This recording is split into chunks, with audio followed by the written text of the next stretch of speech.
Baik, di sini saya akan menjelaskan soal nomor 4, gitu ya. Nah, untuk soal nomor 4 ini sistemnya bagaimana? Di sini pada segitiga di samping segitiga ini ya. Sudutnya dapat kita urutkan dari yang terbesar ke yang terkecil. Jadi dia diurutkan di sini. Z lebih dari Y lebih dari X. Nah, yang diminta apakah Z lebih dari Y lebih dari X? Yang diminta itu gitu ya. Nah, sekarang langsung saja kita cek dari pernyataan yang pertama ini. Nah, dari pernyataan yang pertama, apabila di sini BC sama dengan 3. Nah, BC di sini sama dengan 3. Oke. Kalau ternyata di sini BC sama dengan 3, kita kan nggak tahu dua sisi yang di sininya ya. Ingat-ingat, kalau panjang sisi di sini, panjang sisi di depan sudut itu ya, dia ternyata paling panjang, berarti sudutnya di situ paling besar. Saya contohkan kayak gini. Ini pemisalan saja ya. Misal, nah gini. Di sini 5, di sini 4, di sini 7.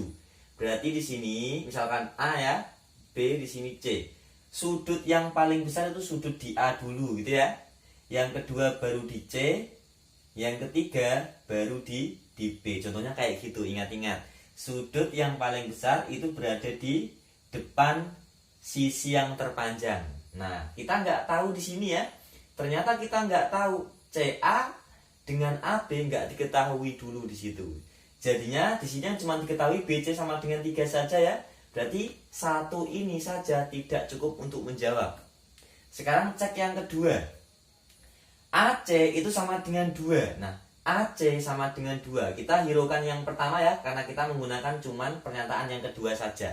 Kalau AC sama dengan 2, kita kan nggak tahu di sini dua sisi ini yang ya, nggak diketahui ya dua sisinya ya. Jadi 2 saja juga nggak cukup di sini.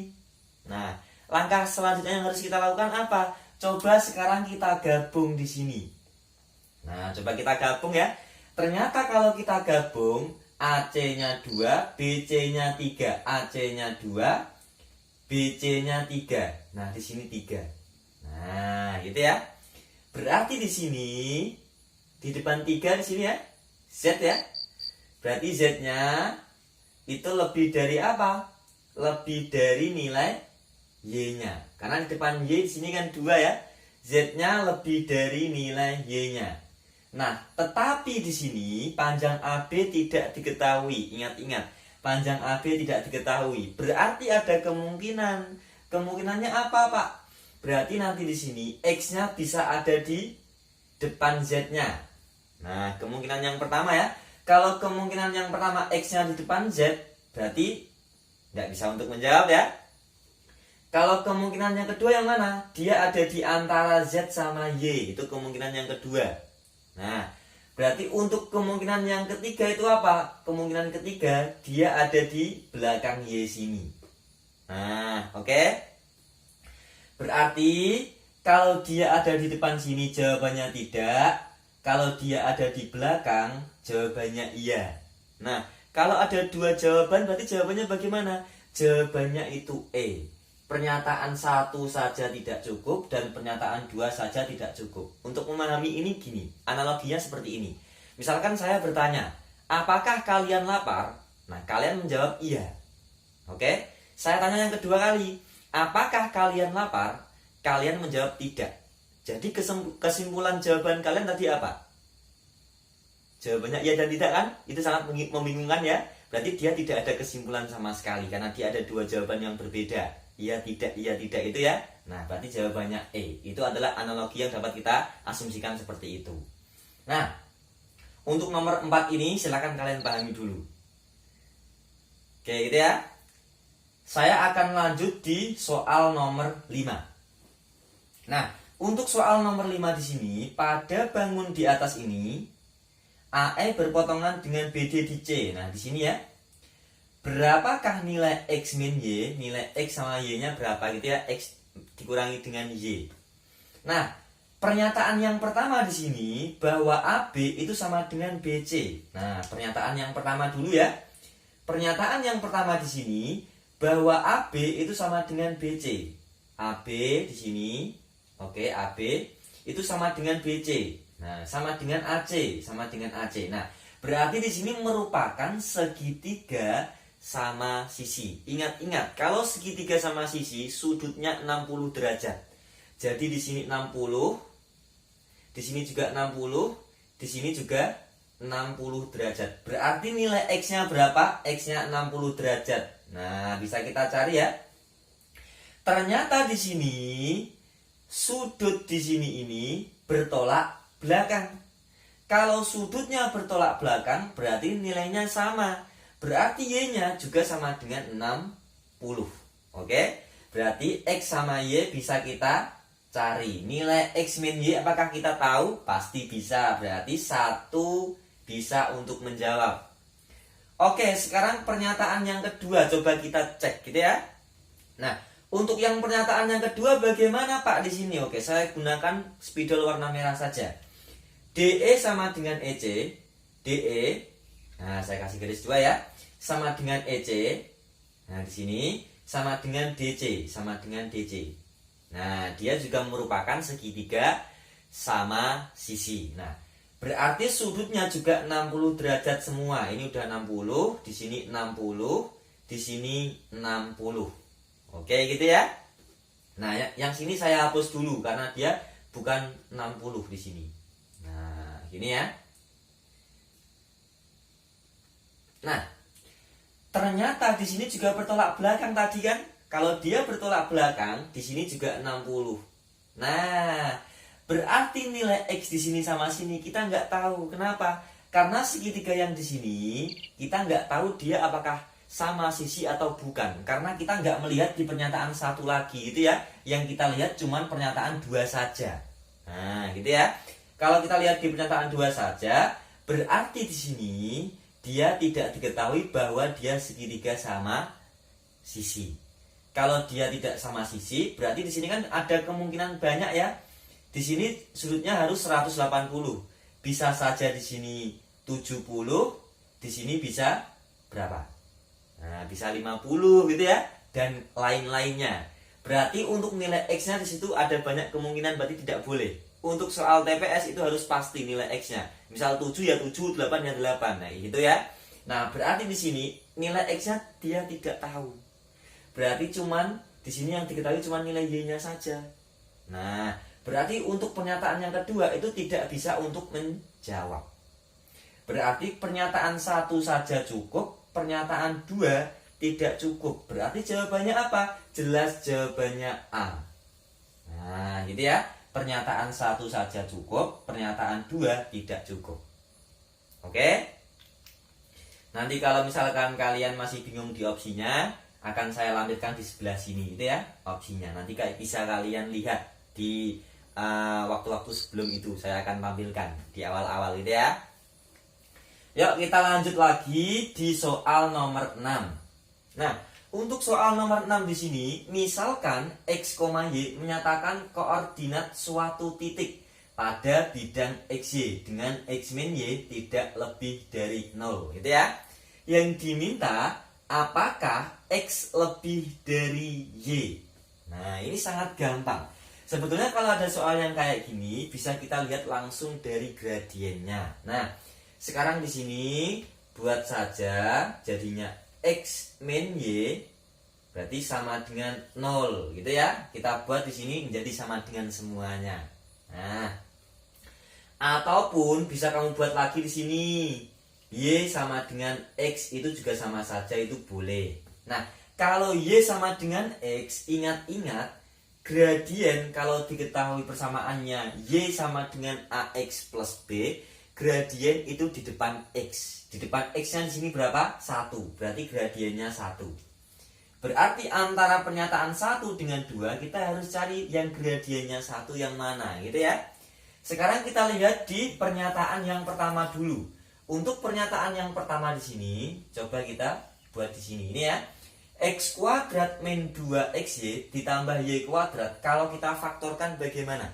Nah, kalau kita faktorkan ini, kita harus curiga yang sebelah sini. Oh, di sini ada X min Y gitu ya. Berarti di sini nanti dia X min Y dikuadratkan. Nah, nanti coba kamu buktikan pasti hasilnya sama seperti ini. Nah, sama dengan apa ini? 4 dikali X min Y. Oke? Sekarang ini sama ya, bisa kita coret di sini. Jadinya di sini habis. Nah, gini. Tinggal apa di sini? Tinggal X min Y sama dengan 4.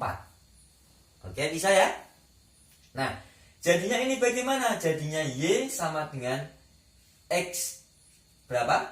Ini pindah ke sini ya. X min 4. Nah, kalau Y sama dengan X min 4, maka di sini gradiennya berapa? Gradien di depan X, gradiennya 1. Oh, ternyata benar sama gitu ya. Berarti pernyataan di sini 1 itu bisa untuk menjawab. Oke. Sekarang kita gunakan di pernyataan yang kedua. Nah, pernyataan yang kedua ini bagaimana, Pak? Oke. Sekarang coba pernyataan yang kedua ini kita bagi dengan 2 semuanya. Jadinya X sama dengan Y min 3. Bisa ya? Sekarang di sini kita buat Y sama dengan apa? X plus 3. 3-nya pindah ke sini, gitu ya. Nah, kalau Y sama dengan X plus 3, gradiennya di sini berapa? Gradiennya di sini 1. Nah, ternyata kan di depan X ini 1 ya. Berarti gradiennya juga sama-sama 1. Berarti di sini juga benar.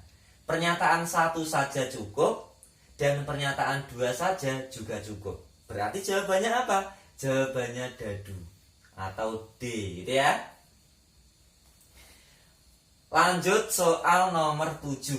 Soal nomor 7 setipe dengan soal nomor 6. Nah, langsung saja kita cari gradiennya saja. Nah, jadi gradiennya berapa di sini? Nah, ini ya. Nah, Y sama dengan dibagi 4 semua biar enak. X per 4 ditambah 4 per 4. Berarti gradiennya sama dengan 1/4. Oke? Coba kita cari di pernyataan 1 dan 2. Nah, pernyataan 1 dan 2 ini bagaimana? Tinggal kita pindah ruaskan saja, gitu ya. Y-nya pindah ke sini, boleh. Jadinya 2Y sama dengan berapa? 2X-nya pindah ke sebelah kanan, jadinya min X. Y sama dengan berapa? Min X per 2. Berarti di sini gradiennya berapa? Gradien kan di depan X ya. Jadinya min setengah. Apakah sama? Tidak. Berarti pernyataan 1 saja ini tidak cukup untuk menjawab pertanyaannya, gitu ya. Sekarang kita gunakan di pernyataan yang kedua. X min Y kuadrat itu sama dengan X min Y. Bisa kita coret ya. Nanti jadinya apa? X min Y itu sama dengan 1. Nah, X min Y sama dengan 1 gitu ya. Jadinya Y sama dengan X min 1. Berarti gradiennya di sini berapa? Gradiennya 1. Sama nggak dengan ini? Tidak sama. Berarti pernyataan 2 saja juga tidak cukup. Nah, kalau dua-duanya tidak cukup, kita harus cari opsi lainnya. Itu bagaimana, Pak? Berarti kita gabung pernyataan 1 dengan pernyataan yang kedua. Nah, kalau kita gabung bagaimana di sini? Berarti kalau kita gabung, pernyataan 1 tadi apa? Y sama dengan min X per 2. Nah, ini pernyataan yang pertama ya. Pernyataan yang kedua apa? Y sama dengan X min 1. Nah, kalau dia digabung, berarti kan sama-sama Y di sini ya. Jadinya di sini min X per 2 itu sama dengan X min 1. Oke, bisa ya? Sekarang di sini X dengan X jadikan 1, angka dengan angka jadikan 1. X-nya pindah ke sini ya. Jadinya 1 sama dengan X ditambah X per 2. Bisa? Berarti nanti di sini nilai X-nya di sini berapa, Pak? Oke, nilai X-nya di sini 1 ditambah setengah berapa? 3 per 2. Berarti di sini 3 per 2 X sama dengan 1. Nah, ini ya. X sama dengan berapa? X sama dengan 2 per 3. Bisa? Kalau X-nya sama dengan 2 per 3, apakah nilai Y-nya bisa kita cari, Pak? Bisa di sini ya. Y tadi sama dengan apa? Y sama dengan, bisa kamu gunakan X min 1, itu juga bisa. Di sini X min 1. Berarti tadi X-nya berapa? 2 per 3. 2 per 3 dikurangi 1 itu berapa? Min 1/3. Nah, Y-nya ketahuan, X-nya ketahuan. Nah, sekarang coba kita masukin ke sini. Oke? 4 kali Y. Nah, 4 kali Y berarti 4 kali min 1/3 itu berapa? Min 4/3. Yang sini min 4/3 ya. Kita buat di sini. Min 4/3. Apakah nanti dia kurang dari? Coba kita cari dulu. X ditambah 4. Tadi X-nya berapa? 2/3. 2/3 ditambah 4 itu berapa? Melebihi negatif ya. Berarti benar di sini. Min 4/3 itu kurang dari 2/3 ditambah 4. Berarti cara untuk menjawab ini dia harus digabung. Kalau dia digabung apa? Opsi A, B, C, D-nya. Yang digabung opsinya itu C. Nah, pernyataan 1 dan 2 harus digunakan bersama atau digabung gitu ya. Nah, ini untuk pembahasan nomor 4 sampai nomor 7. Nah, nanti saya akan tampilkan opsi A, B, C, D, E-nya biar kalian lebih memahami lagi. Silakan kalau kalian masih ada pertanyaan, kalian jangan sungkan-sungkan untuk bertanya atau komen di bawah gitu ya.